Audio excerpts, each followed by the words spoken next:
નમસ્કાર મિત્રો, આજે સીધું ને સતના એપિસોડમાં આપણે હવાતિયા મારી રહેલા નરેન્દ્ર મોદીને 75 વર્ષ પૂરા થાય કે તરત જ વડાપ્રધાન પદેથી નિવૃત્ત કરી દેવાના આરએસએસના સંકલ્પની વાત કરવાના છીએ અને એમાંથી કઈ રીતે માર્ગ કાઢવો, આફતને અવસરમાં કઈ રીતે ફેરવી દેવી એ કોશિશમાં નરેન્દ્ર મોદી વિશ્વ પ્રવાસે જઈને કોઈક યોજનાઓ ઘડી રહ્યા હોય એવું લાગ્યા વિના રહેતું નથી. સ્વાવલંબી છે પોતાના ઢોલ પીટવા માટે, પરંતુ રાષ્ટ્રીય સ્વયંસેવક સંઘની અંદર પોતાના ઢોલ પીટવાનું અપેક્ષિત મનાતું નથી. છતાં સંઘે મોદીને પ્રમોટ કર્યા છે અને અત્યારે સંઘ છે ને એ પસ્તાઈ રહ્યો છે. તમને ખ્યાલ છે કે 17 સપ્ટેમ્બર 2025 ના રોજ નરેન્દ્ર મોદીને 75 વર્ષ પૂરા થઈ રહ્યા છે અને એ પહેલા એટલે કે 11 સપ્ટેમ્બર 1950 ના રોજ જન્મેલા સરસંઘ ચાલક ડોક્ટર મોહનજી ભાગવત એમને 11 સપ્ટેમ્બર 2025 ના રોજ 75 પૂરા થઈ રહ્યા છે. એટલે 75 વર્ષ એ રાજનેતાને લાગુ પડે અને આજીવન સરસંઘ ચાલક રહી શકે કોઈ એવી બંધારણીય જોગવાઈ સંઘના બંધારણમાં છે. એ દ્રષ્ટિએ ડોક્ટર ભાગવતને પણ નિવૃત્ત કરવા કે કેમ એની પણ ક્યાંક મોદીની છાવણીમાં ચર્ચા થઈ રહી છે. મોદી એ ભારતીય જનતા પાર્ટી પર અંકુશ મેળવી ચૂક્યા છે. સંઘના જે સંગઠનો છે એ બધા સંગઠનો ઉપર પોતાના કયા ગરાઓને એમણે નિયુક્ત કર્યા છે અને એ પોતાનું ધાર્યું કરાવી શકે એવી સ્થિતિમાં રહ્યા છે. પરંતુ હવે 2024ની લોકસભાની ચૂંટણીના પરિણામોએ નરેન્દ્ર મોદીને એમનો કરિશ્મા વિલાઈ ગયો છે એ બાબત જગ જાહેર થઈ ચૂકી છે અને એટલા માટે જ હમણાં નાગપુરમાં એક પુસ્તક લોકાર્પણ કાર્યક્રમમાં સરસંઘ ચાલક ડોક્ટર મોહનજી ભાગવતે બહુ સ્પષ્ટપણે કહ્યું કે તમે જ્યારે 75 ના થાઓ ત્યારે તમારે બીજાઓને માટે રસ્તો કરી આપવો જોઈએ અને તમારે નિવૃત્ત થઈ જવું જોઈએ. સરસંઘ ચાલકના આ નિવેદન પહેલા પાણી પહેલા પાળ બાંધતા હોય એ રીતે કેન્દ્રના ગૃહમંત્રી અને આમ તો નરેન્દ્ર મોદીના પરોપજીવી એવા અમિત શાહ એમણે બહુ સ્પષ્ટપણે કહ્યું હતું કે હવે તો હું નિવૃત્ત થયા પછી વેદ અને ઉપનિષદનો અભ્યાસ કરીશ અને પ્રાકૃતિક ખેતીમાં રસ લેવાનો છું. કેમ અમિતભાઈએ વડાપ્રધાન પદની ઝંખના રાખી હતી એ હવે ભૂલાઈ ગઈ કે? અમે બધા સ્પષ્ટપણે જાણતા હતા કે મોદી જો ન હોય વડાપ્રધાન તો અમિત શાહને પડખે ભારતીય જનતા પાર્ટીના મોટા ભાગના નેતાઓ ન રહે અને સંઘ એમને વડાપ્રધાન બનાવવા માટે તૈયાર ન થાય એ સ્વાભાવિક છે. પરંતુ અમિત શાહ પોતાની વજૂદ સાબિત કરવા માંગે છે. મોદીએ સંઘના હેડક્વાર્ટર નાગપુર જવાનું હંમેશા ટાળ્યું હતું. હમણાં કુર્નિશ બજાવવા માટે જઈ આવ્યા, કારણ કે એમને જ્યારે લાગે છે કે હવે છે ને મારા ઢળતા દિવસો છે ત્યારે એ સંગમ શરણમ ગચ્છામી એવું માનીને એ નાગપુર પહોંચી જાય છે. પરંતુ હવે નાગપુરને એમનામાં બહુ ઝાઝો રસ રહ્યો હોય એવું લાગતું નથી. મોદી સ્વકેન્દ્રી છે. સંઘમાં પોતાના વ્યક્તિત્વને ઓગાળી નાખવાની એક નીતિ રીતિ અને રાષ્ટ્ર સેવાની નીતિ રીતિ એના પાઠ ભણાવવામાં આવે છે. ભલે પછી વ્યક્તિઓ એ પોતે પોતાના વ્યક્તિત્વને ઉપસાવવાની કોશિશ કરે. નરેન્દ્ર મોદી કોઈ પણ હદે જઈ શકે છે, એ ઝૂકી પણ શકે છે અને ઝૂકીને કોઈના ટાંટિયા ખેંચી પણ શકે છે. કારણ કે ભલે ગુજરાત યુનિવર્સિટીમાં ક્યારેય એન્ટાયર પોલિટિકલ સાયન્સ ભણાવાતું ન હોય, પરંતુ એમની ડિગ્રી એન્ટાયર પોલિટિકલ સાયન્સની છે. એટલે એ મને લાગે છે કે પોતાને ચાણક્ય કે કૌટિલ્ય થી માંડીને મેકિયાવેલી સુધી પોતે બધા જ પાઠ અંકે કરીને બેઠા છે એવું માનતા હશે અને એમને કોઈ પરાસ્ત ન કરી શકે એવું પણ એ જરૂર પોતાની ગણતરીઓમાં રાખતા હશે. મેં કહ્યું એમ કે સરસંઘ ચાલક ડોક્ટર ભાગવત એમણે જે મોરોપંત પિંગળેનો દાખલો આપ્યો, મોરોપંત પિંગળે સંઘના વરિષ્ઠ એવા અધિકારી રહ્યા. સંઘમાં અધિકારી એટલે હોદ્દેદાર અથવા તો સેવક. પણ મોરોપંત પિંગળેની એ વાત એમણે જ્યારે કોટ કરી કે આપણે જ્યારે 75 ના થઈએ અને કોઈ આપણને શાલ ઓઢાડે ત્યારે યુ શુડ સ્ટોપ સમવેર. તમારે એ પછી નવી પેઢી માટે તમારે માર્ગ પ્રશસ્ત કરવો પડે. પરંતુ નરેન્દ્ર મોદી માટે તો નવી પેઢી છે જ નહીં. નરેન્દ્ર મોદી જ અહમ બ્રહ્માસ્મી એમાં રાચે છે અને એમની ક્ષમતાઓ કેટલી છે એની વાત અને એ પોતાના ઢોલ પીટવામાં કેટલા સ્વાવલંબી છે એ હવે પછીના એપિસોડમાં આપણે જરૂર તથ્યાત્મક રીતે સત્યાત્મક રીતે આપણે છે ને વાત કરવાના છીએ. એટલે આ એપિસોડમાં હું એની વાત કરતો નથી, પરંતુ આ એપિસોડ તો માત્ર ડોક્ટર મોહનજી ભાગવતે અગાઉ પણ નરેન્દ્ર મોદીને 3 વખત પરોક્ષ રીતે ફટકાર્યા છે અને એમના બૌદ્ધિકોમાં ફટકાર્યા છે. સંઘના અધિકારીઓ એ ડાયરેક્ટલી ઘણી વખત એ કહેતા નથી, પબ્લિક કોન્ટ્રોવર્સીસ કરતા નથી. તમારે એમાંથી ઇન્ફરન્સ ડ્રો કરવાનો હોય છે. 2 વખત એમણે ડોક્ટર ભાગવતે નાગપુરમાં મોદીને દેવતા થવા નીકળ્યા છે એવા સંકેતો આપીને એમના પતનના સંકેતો બહુ સ્પષ્ટ કર્યા હતા. એક વખત ઝારખંડમાં પણ આ જ વાત કરી હતી. અને તમને ખબર છે કે હું તો નોન બાયોલોજિકલ છું, હું તો અવતારી પુરુષ છું. મોદી આ બધી ડીંગ જે હાંકી હતી એ તમે જાણો છો. બીજું કે 2024ની લોકસભાની ચૂંટણીમાં એમણે હિન્દુ મુસ્લિમ જે રીતે કર્યું એના વિભાજનો કરવાની કોશિશ કરી, જે જુઠ્ઠાણા ફેલાવ્યા. અને એમ છતાં અને પાછા છે ને ભગવાન શ્રી રામને જાણે કે ઘર અપાવનાર પ્રાઇમ મિનિસ્ટર નરેન્દ્ર મોદી તરીકે પોતાને પ્રસ્થાપિત કરીને અધૂરા રામ મંદિરનું લોકાર્પણ કરાવ્યું.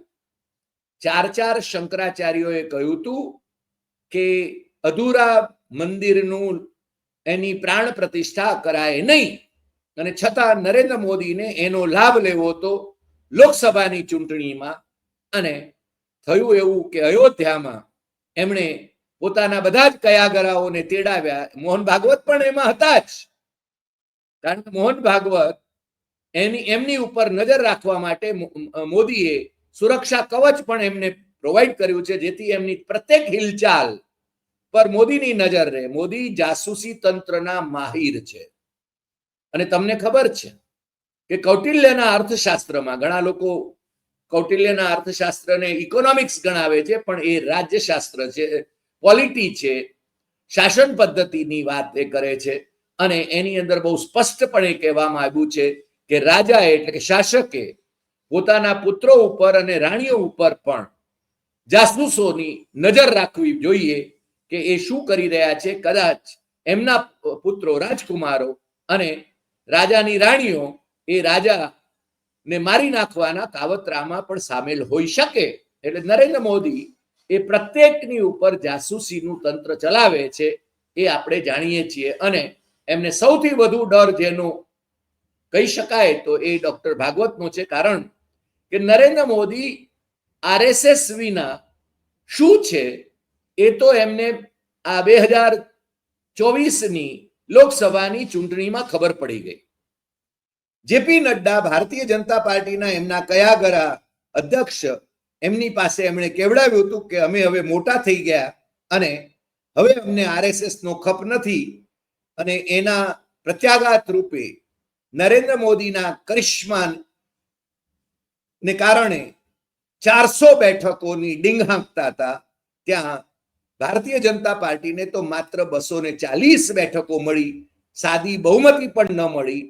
એટલે એ છે ને એમણે બે કાખ ગોળી પર ત્રીજી વખત વડાપ્રધાન થવું પડ્યું, અને એ પણ પાછા મુસ્લિમ સમર્થક રાજનેતાઓ જેમ એમના એટલે કે ચંદ્રબાબુ નાયડુ અને નીતિશ કુમાર એમની પાર્ટીના જોરે એ છે ને ટેકાથી એ ત્રીજી વખત વડાપ્રધાન બન્યા. અને પછી તો એમના જે મિત્ર સંગઠનો છે, એન્ફોર્સમેન્ટ ડિરેક્ટરેટ, ઇન્કમ ટેક્સ અને એનઆઈએ અને બાકીના બધા જે સરકારી તંત્રો છે, ઇલેક્શન કમિશન ઓફ ઇન્ડિયા, આ બધાને જોરે એ બાકીની ચૂંટણીઓ પણ એ જીતતા રહ્યા છે. અને હવે એમનો જે લિટમસ ટેસ્ટ છે એ બિહારની ચૂંટણી જીતવાનો છે. બિહારની ચૂંટણી એ જીતે તો હજુ પણ એમને આશા છે કે એમને 75 વર્ષ પછી પણ આ હોદ્દો જાળવી રાખવા માટે એની તક મળે એવી શક્યતા નરેન્દ્ર મોદી જુએ છે. અને જ્યારે જ્યારે એ સંકટમાં હોય ત્યારે વિદેશ ભાગી જાય છે, અને વિદેશમાંથી નિમંત્રણો કેમ મેળવાય છે એ આપણે બધા જાણીએ છીએ.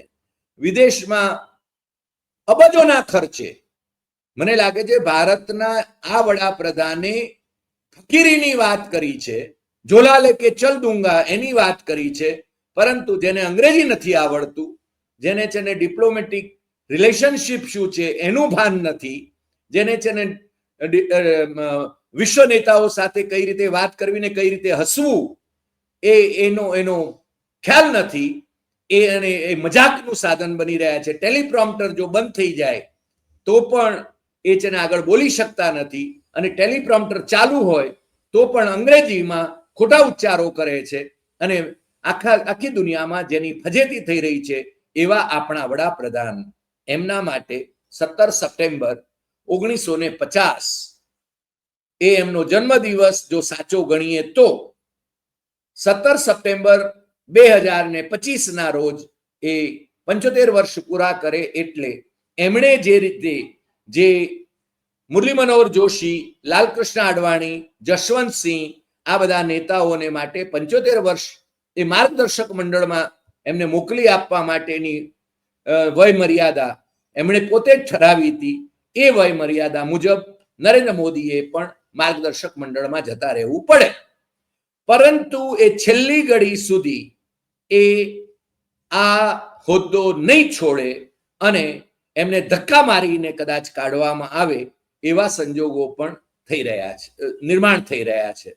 અત્યારે ભારતીય જનતા પાર્ટીના અધ્યક્ષ તરીકે સંઘને સ્વીકાર્ય એવી વ્યક્તિની પસંદગી કરવાની બાબતમાં મહિનાઓથી ગળમથલ ચાલી રહી છે.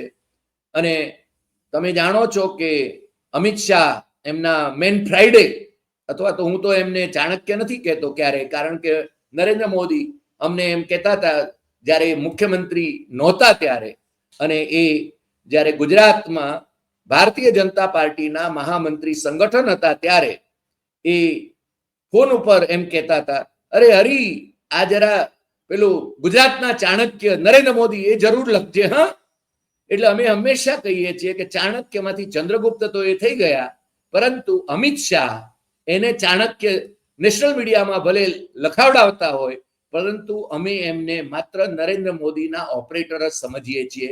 નરેન્દ્ર મોદીના ઈશારે એ કામ કરે છે, અને નરેન્દ્ર મોદીનો સિતારો જ્યાં સુધી ચમકે છે ત્યાં સુધી અમિત શાહનો સિતારો પણ ચમકે છે. અને અમિત શાહ પણ થોડા ડિસ્ટન્સ ક્રિએટ કરવા માંડ્યા છે. ભલે એમ કહેવાતું હોય કે આ બંને વચ્ચે આ અંતર પડી રહ્યું છે એ બાબત એ દેખાડા પૂરતી છે, પરંતુ આ વખતે અમિત શાહે, જેમને 60 વર્ષ થયા, એમણે જે રીતે નિવૃત્તિની વાતો, રિટાયરમેન્ટની વાતો કરવા માંડી છે, વેદ ઉપનિષદ અને પ્રાકૃતિક ખેતીની વાતો કરવા માંડી છે, એ અમિત શાહે મે 2023માં એમ કહ્યું હતું કે આ ભારતીય જનતા પાર્ટીના બંધારણમાં 75 વર્ષની મુદત, નિવૃત્ત થવાની મુદત એવી જોગવાઈ છે નહીં, અને 2029માં પણ નરેન્દ્ર મોદીના નેતૃત્વમાં જ ભારતીય જનતા પાર્ટી ચૂંટણી લડશે એવી ભવિષ્યવાણી એમણે કરી હતી. હવે જેમણે એ ભવિષ્યવાણી કરી હતી અને જેના ટેકે એ સરકારમાં અત્યારે ટકી રહ્યા છે, એ જ અમિત શાહ હવે રિટાયરમેન્ટની પણ વાત કરવા માંડ્યા છે, એટલે એના સંકેતો બહુ સ્પષ્ટ છે.